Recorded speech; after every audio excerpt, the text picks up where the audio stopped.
Hi, I'm Tim. I am the Tinkering Turtle. Today we've got a new bike to assemble. This is going to be a little bit different video. Normally what I do is I'll do a detailed assembly video where I show step by step how to go through every nut and bolt and put the bikes together. And then I'll do another video on how to set up the bike, adjust the derailleur, adjust the brakes, etc. But what I found over the last half a dozen bikes is all those processes are very similar. So today I'm not going to go through a super detailed assembly and setup, and that's what today's video is for the Vanpowers UrbanGlide. What I'm going to do instead is I'm going to fast forward steps. I'll tell you what step I'm about to make, and I'll give you a little fast forward montage of it. But if you want detailed instructions or a follow through how to assemble bikes, like I said, the last half a dozen bikes I've done those videos for. I go through the reasons why I do what I do. Watch those bikes and then just simply apply it to the UrbanGlide. It's going to be very similar, so it shouldn't be a problem. Now the UrbanGlide that they sent me, I'm not sure which version it is. I didn't find that out. They come in a UrbanGlide Ultra, an UrbanGlide Pro, or the UrbanGlide Standard. I'm assuming this is the standard, but we'll find out when we open the box. Now, opening the box, typically I show this little hack, which I thought was pretty cool, is you flip the box upside down, you open the bottom of the box, flip it back over so the flaps are out, and then you lift the box off. That makes it so you don't have to lift a 70-pound bike out of a box. But UrbanGlide came up with a pretty innovative way of dealing with that, and you'll kind of see that as I open the box. But what I do encourage you to do is go watch the Vanpowers UrbanGlide assembly video. It's actually quite good. It's abbreviated, but it shows all the steps, which I'm impressed by. It doesn't show the setup, which is fine. Like I said, I've got a half a dozen of the bikes I went through and I set up, adjusting the brakes and adjusting the derailleur and getting everything, the seat height, all the components on the handlebars. All that's done in those previous videos. Go watch and simply apply it to your bike. So let's get started. I've set out some tools. UrbanGlide has a nice set of tools inside, which I will show you. We'll go ahead and get the box open. I'll show you how that works, and then we'll remove the packing and assemble the bike. Like I said, most of it's going to be fast forward. I will try to slow it down at each point and tell you what step I'm taking, just so you can kind of get a sense of it. And then at the end, the most important part, I'm going to sit down and go over the build of the bike and tell you my thoughts. So stay tuned for that. Let's get to work.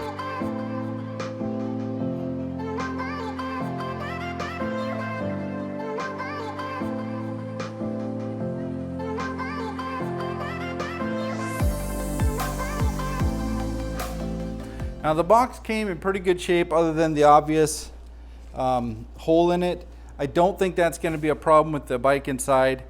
Now what UrbanGlide says to do in their video, and if you go watch their assembly video, you see this, is they slice the tape along the bottom of both sides of the box on the bottom.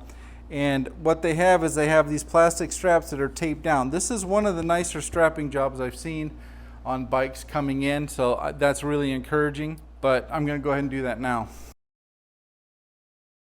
Okay, I've gone through and I've cut all the straps on both sides.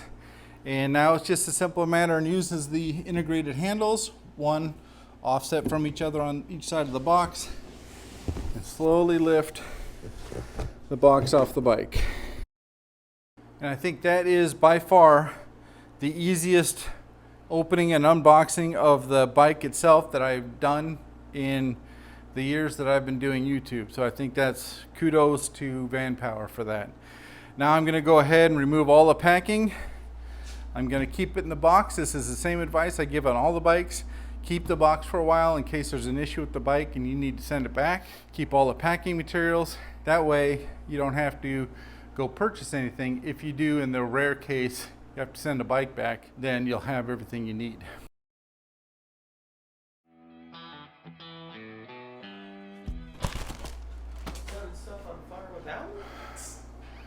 Trying to do a video. That's okay. I'll be in a little bit.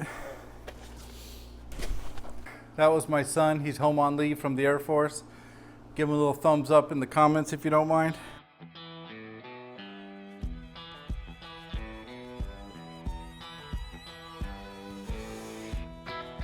So I've removed all the packaging, and what I can say is that Vanpower went out of their way to wrap everything to protect the paint and make sure that the bike itself was isolated within the box. And as I've said in other videos, that's so important, because if you can isolate the movement of the bike within the box, you absolutely minimize the chance of damage. And to that point where that big hole was, there's no damage in this area at all. And that's because the bike was isolated in the box and the box simply got punched in. There's no damage. So they did a really good job of shipping and packaging the bike. I'll have to give them a thumbs up on that for sure. Now, if you watch the assembly video from Vanpower, you'll find that they left the bike in this part of the box to stabilize it. And I'm going to do that to some extent. I'll probably put on the handlebars while it's in the box, and then I'll take it out and put the front tire on outside of the box. I want to go over what came in the accessories box from Vanpower. It comes with tools, your Allen wrenches you're going to need, your open end wrenches you're going to need, an 8, 10, 13, and 15, and a Phillips head screwdriver, along with the front skewer or front axle, if you will. Inside here you're going to find the front headlight, some reflectors, the keys for the bike. Don't lose the keys for the bike, please. You can typically order it from bike companies by taking the number off of the cylinder in the bike. These are used to get the battery out of the bike for storage, say for example in the winter. So put these someplace where you're going to find them, you're not going to lose them. Also, it comes with a bell, and this is just the hammer type bell, so you pull down the hammer and let go and it hits the bell itself and it makes a loud ding. These are very loud bells, which is nice. You'll find the display for the bike, your pedals, your manuals, and you'll find your charger, which I think is a 4 amp charger. I'll have to look that up and double check it. If it's not a 4 amp, I'll put it on the screen what it is. So that's what comes in the box. You can use the tools provided to assemble if you want. They look like they're pretty nice Allen wrench. They got the nice ends on the long end, so it allows you to get an angle on the Allen bolt. That's kind of nice. So let's get to assembling the bike. Okay, the first thing I'm going to do is put the handlebars up on the stem. That will allow me to take the box or the bike out of the box and hopefully set it up so it sits comfortably and I can get rid of this part of the box. Okay, so I have the handlebars now loose fit on. I've tightened these bolts down just enough to hold the handlebars in place. I haven't tightened them all the way down yet because when I get the front tire on, I'm going to adjust the adjustable stem probably up, and I'll want to reorient these handlebars. So I'll do that after I get the stem redone. But first I need to put in the front wheel. To do that, I'm going to take it out of the box and set it on the floor so I can get better access to the parts.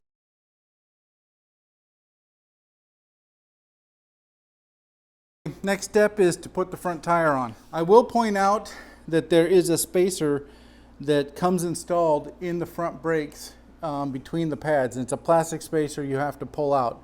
The reason they do that is if you squeeze the brake handle and the pistons in the caliper come all the way in and the pads touch, a lot of times the pistons will pop out of the cylinders inside the caliper and it'll ruin the caliper.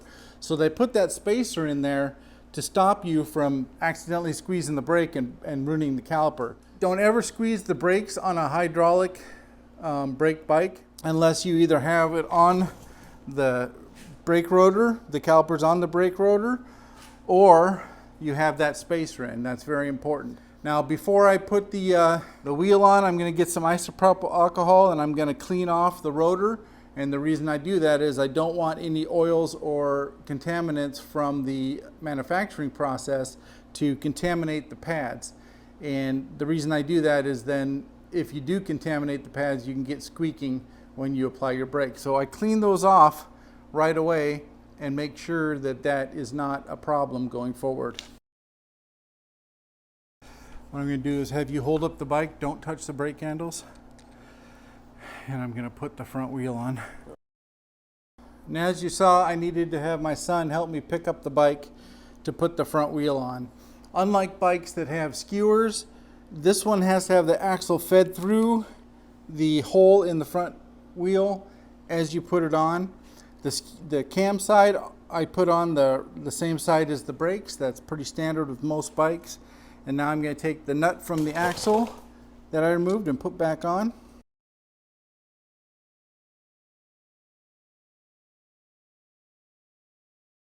Now I've got the front wheel on, everything runs smoothly.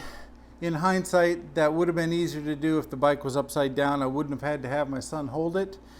I do want to point out that I always put the clamp on the same side as the brake rotor, and I always clamp it in the up position. That way, if you look down and it's dangling, you know that it's let loose and you need to stop your bike and reattach it. Now the next step is to raise the adjustable stem up, then reposition the handlebars. I like to sit upward, up on the bike, more straight. So I'm going to want the handlebars as high as possible to accommodate that. So I'm going to adjust this up, readjust the handlebars within the clamp to match the new seating position. I'll lock that down, and I'll switch back to the 4mm, and I'm just going to loosen up the front plate on the handlebars and rotate them up. Once I get them in the position I want, I will tighten them back down using the cross pattern method that is suggested not only by Vanpower, but you'll see it in all my previous videos as well.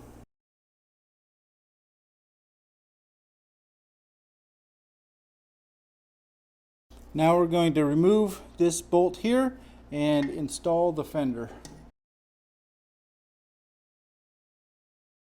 Now that I've tightened up all 3 bolts, the bolts that hold the fender stay and the top bolt, these are on both sides. If your fender is one side or the other, you can loosen this bolt here, adjust this bar in and out to shift that side to side to get it lined up with your wheel. But the fender's installed. So one of the things I noticed when I went to assemble the headlight is Vanpower on their video showed it being assembled up here on the stem. I don't see a way to do that, so they must have changed the way that it's designed. But the attachment they have is indicative of what I see on most e-bikes, is that it goes through that uses the bolt that goes through the fender mount into this front part of the shocks and assembles that way. So I'm going to go ahead and put it down here. The cable is more than long enough to attach, so that shouldn't be an issue. And we'll get this thing lined up.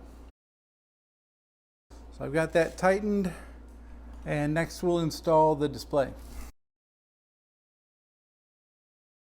Now how you install the display is you'll bend open these plastic pieces and you'll snap it over the handlebar.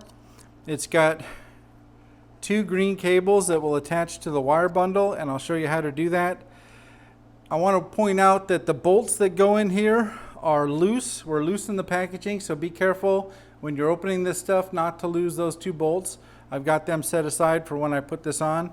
So to do this, I'm going to pull open those plastic pieces and snap it onto the handlebar. And then I'll put the bolts in both sides. Once I get them snug down, I'm going to rotate the screen back to where I feel it'll be for riding, and I'll finish tightening it down.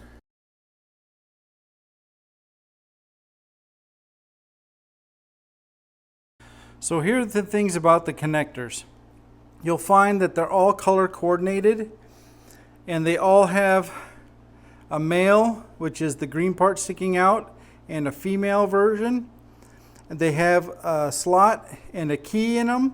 In addition to that, there are arrows on the outside that you need to line up. You push these straight together.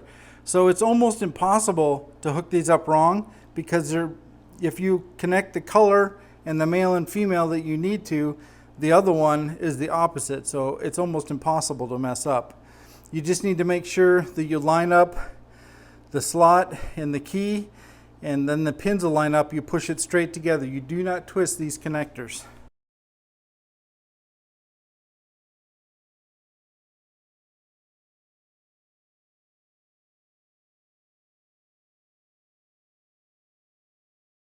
Now that I've made all the connections, I'm going to go ahead and zip tie these up a little bit cleaner. You can also integrate them inside the wrapping if you want.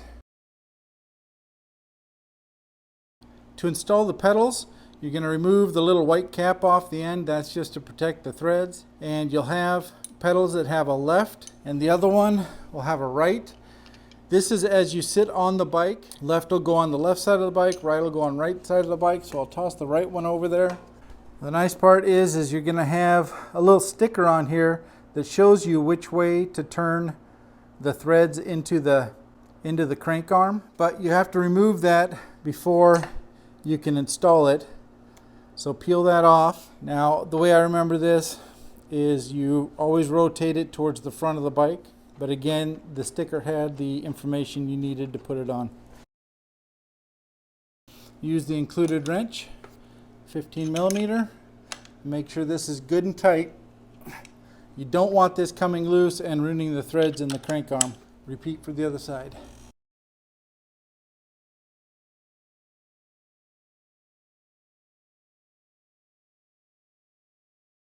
Now that I've assembled the components on the bike, what I want to do is adjust the seat height. To do this, and I show this in other videos, is you put your heel on the right pedal, lift the seat up until you're sitting up on it and your leg is straight. That way when you pull the ball of your foot back and place it on the pedal, you will see that you'll have a slight bend in your leg, and that's where you start. In addition to that, you may need to adjust front to back on the seat. This I tend to make horizontal. That tends to be a good place to start, and then you adjust it based on your preferences.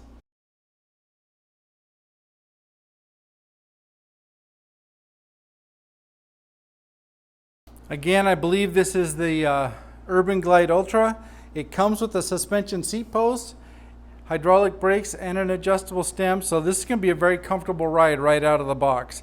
I've got this adjusted. Now I need to look at the components on the handlebars. That all looks good, and I will remove the warning tags. In addition to the warning tags, there is a piece in here you need to remove before you operate the bike. You'll take the keys, you'll unlock the battery, slide the battery up and out. On the battery you'll find a button that shows you how much charge you have.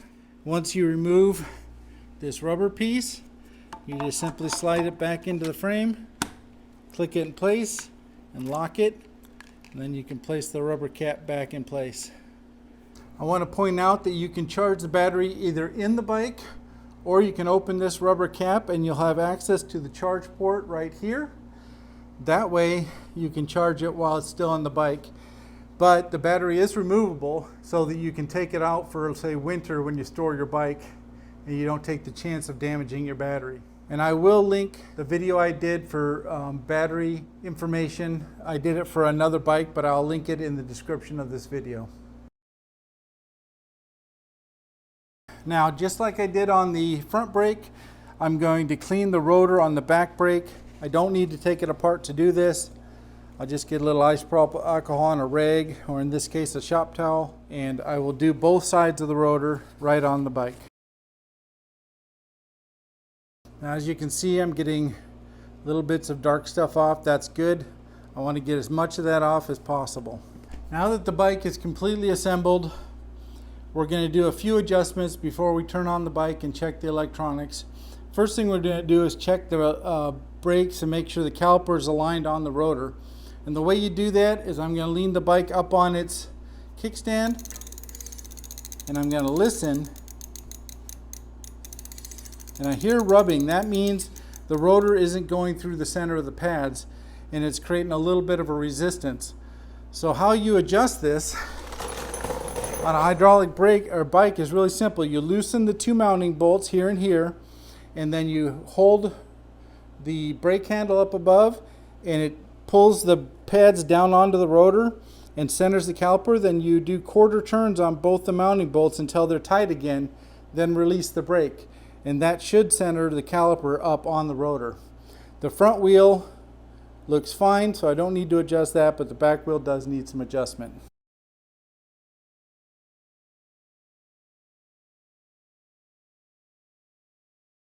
If you still get noise, loosen up one, make slight adjustments, tighten it back down to see if you can get it to go away. But for now, I think I'm going to leave it and I'm going to bed in the brakes. If you want to know how to bed in the brakes, watch one of my other basic adjustment videos and you'll see that wearing in the pads to the rotor may take care of that sound. If it doesn't, then come back, loosen one bolt, make a minor adjustment, tighten it back down until that noise goes away. Now I need to adjust the derailleur on the cassette. The first thing I did is went up above, put it in first gear all the way using the thumb adjustment and leaned the bike up and spun the wheel. And the first thing I noticed that the chain came off the top sprocket and came into the hub. That's not what it's supposed to do. So to adjust that, you got two things you need to do. You need to adjust the indexer to pull the lower part of this derailleur in, and then you need to adjust the high or low limit screw to stop that from coming off the sprocket. Bring it all the way this way and it still doesn't come in off the hub. So I'm going to go back 2, 3, 4, 5, 6, 7 turns. And then I'm going to loosen the bolt that holds the cable. I'm going to bring it all the way out. Hopefully you can see that. And I come up here and shift this all the way out to 8. Once that's done, I'm going to pull the wire tight and then tighten this bolt back up. Now when I spin this, what I want to hear is silence. I don't want to hear extra noise from the chain.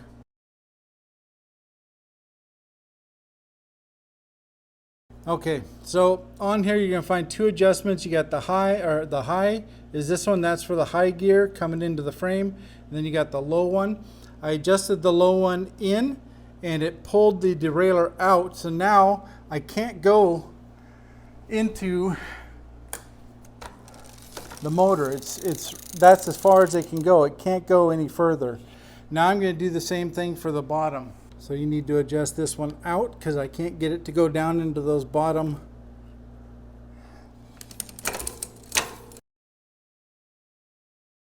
So what I've done there is I adjusted that high limit and it popped it in once, and I'm going to loosen it about a turn. And it goes down into that 8th gear.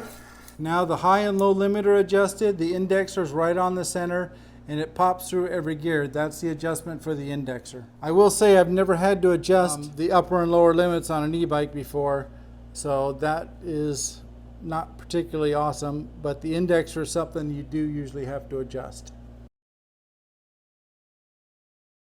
To turn on the bike, click and hold the button down here, and then click and hold your power button up here. You'll see the screen come on. You look for any error codes, push the brakes, both sides. That tells me the sensors are working. I want to test the throttle, so I lift the bike up off the back tire onto the kickstand. It does not go, so I click it up into pedal assist 1. Now I get acceleration. That's pretty normal. In pedal assist 0 you won't get help. Pedal assist 1 you will. I do note that the battery's at 41%, so I will plug this in and charge it up. Now that we know the brake lights work, to check the headlight, you'll click and hold the plus symbol, which typically would be changing the pedal assist, and now you'll see that the headlight has come on. It looks like a pretty bright headlight for the size of it. Or you click and hold the plus symbol and it turns that headlight off. So we've adjusted the derailleur, we've adjusted the brakes. All the brakes and the buttons up here are adjusted so you can get to them easily. So now we just need to charge up the battery, and then we'll go outside when it gets a little sunnier, and I will start going over some of the features of this bike. It's pretty nice. I have to say my initial review of the paint is exceptional. You got nice aluminum fenders, a nice rear rack, a suspension seat post. I mean, right out of the box, holy cow, this is a nice bike. So let's get outside. Let's charge up the bike and then get outside and we'll take a look at the features of the bike. Okay, to charge the bike, you're going to want to plug the outlet into the puck. Then you'll open the rubber seal on the battery charger. and there's a 3-prong thing there. And it only goes in one way, so you push it in lightly, you rotate it until it slides on. You make sure it's firmly inserted. Do this first and this second. Plug it into the wall second. The reason is these connections aren't made to take a surge of electricity, but these are. So I plug it in, the light will turn green, and then red. Red means that the battery is charging. When it turns green again, the battery will be charged. Let's go over the features of this bike and kind of get my general input on what I'm seeing. First of all, it comes out of the box with an adjustable stem and a seat post that has suspension in it, which I love. By the way, while the battery was charging, I took a look at the specs of the bike, and I realized that this isn't the UrbanGlide Ultra, it's the UrbanGlide Pro. And that's because it has the throttle and the hydraulic brakes. That's something that the UrbanGlide or the Ultra doesn't have. It doesn't have the throttle because it is a higher class bike. So this is a class 2 bike that I think the throttle is limited to 20 miles an hour. Comes with the adjustable stem, the suspension seat post, which out of the box is going to make this thing a joy to ride. And that's one thing Vanpower talks about, is the balance of this bike. It's an easy on and off, so you step right in, step right off. It's a low step through, which is really nice. Some of the features of the bike: it comes with a light and a tail light, a nice digital display, the keys. UrbanGlide Pro comes standard with hydraulic brakes with 180 millimeter rotors on it, both front and back, obviously. The motor is a 500 watt motor, which, if you've watched my channel for a while, a lot of bikes I get are 750 watt. And it's got a 14 amp hour battery. Now you might say that's not as much power and I'm not going to get what I need out of it. My experience with 500 watt bikes, and I haven't ridden this one yet, but my experience is the 500 watt bikes are actually gives you all the power you need without the extra. So if you're into a bike that you can ride and get a little exercise, the 500 watts actually a really good option. And here's the benefit. A lot of bikes I have 20 amp hour batteries. This has a 14 with a 500 watt motor. So the range on this bike, they say, is up to 70 miles. Now the 20 amp hour bikes I have with 750 watt motors, those are 80 mile ranges. So actually you're getting about the same range without having as big a battery. So that's kind of cool. This does come standard with an 8-gear cassette, a rear rack, and obviously front suspension that can be locked out. And it's got multiple settings for the lockout, so you can adjust how much you want to lock it out. This bike, I mean, looking at the paint, the welds, the build, all the stuff that I look for, is just a really well built, really well assembled bike. It's very clean, very sleek. I like that about this bike. It's got the 2.5-inch wide tires that I think they're 27 or 27.5 inches in diameter. It's got a 42 tooth front crank and 1132 cassette, 8-gear cassette. Comes standard with an adjustable kickstand, aluminum fenders, front and back. On the handlebars, you'll find your throttle. What I like about these last 2 bikes I've gotten is they come with lock-on grips. So even with the ergonomic grips like these are, they won't spin while you ride. So that's kind of nice. It's got a nice clear display. This bike seems to me that it's a nice balance of a cruiser style and an urban style. You can easily commute to work, to school. You can ride down to the beach and enjoy yourself all on the same bike. It's got a lot of adjustability, so you can adjust it the way you want to ride, and I think that's pretty nice. I'm kind of excited to get this thing out on the road and see how the power and performance is. So one more thing I didn't tell you is this UrbanGlide Pro comes with a torque sensor and not a speed sensor. And if you know the difference, the speed sensor has magnets, and as those magnets pass each other, the bike can tell that the pedals are moving. The difference with this bike is it's got a torque sensor, so depending how hard you push will give you a different amount of assistance from the motor. And I think that's really cool. It's the first one I've had that has a torque sensor in it, so I'm excited to see how that rides as well. So that's the basic feature set for the bike. The battery's up to 95%. I'm gonna go in and plug it in, get it all the rest of the way. As you know, I always put 50 to 60 miles on it before I do the review video. So I'm gonna take a week or so and I'm just gonna ride this all I can and make sure that I get a good sense of the bike and what it's like. I will say, like I said before, the build quality is exceptional. The color is beautiful. And the fact that it comes with a suspension seat post, an adjustable stem, and lock-on grips right out of the box, I think is going to make it absolutely fantastic to ride. So if you made it to this part of the video, I certainly appreciate it. I will be doing another video as soon as I get 50 or 60 miles on this bike, but my initial thoughts on it is it's just really well built, really well assembled, and it's got the accessories and parts that are going to make it. I mean, if I were to take this and make it a daily rider, I would literally have to do nothing because all the parts that I typically put on to make my bikes daily riders are already here. So I just adjust them up and go for a ride. And I'm really excited to get this thing out of the road. Thanks a lot for watching, and I'll catch you next time.